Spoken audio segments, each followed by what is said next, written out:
How to create a Facebook account. Hello everyone, this is Max. Welcome back to another tutorial video. So let's start without wasting any time. Also make sure to watch this video till the end. So first of all, open a Facebook on a device. Now tap on create new account. Now tap on get started. Now enter your first name.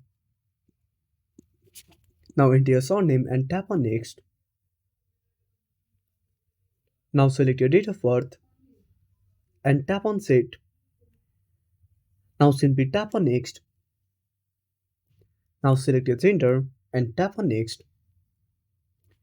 Now enter your phone number. If you don't have one, tap on sign up with email address. Now enter your email address and tap on next. Now create a password. Now simply tap on next. Now tap on not now. Now tap on I agree. Now wait for some time.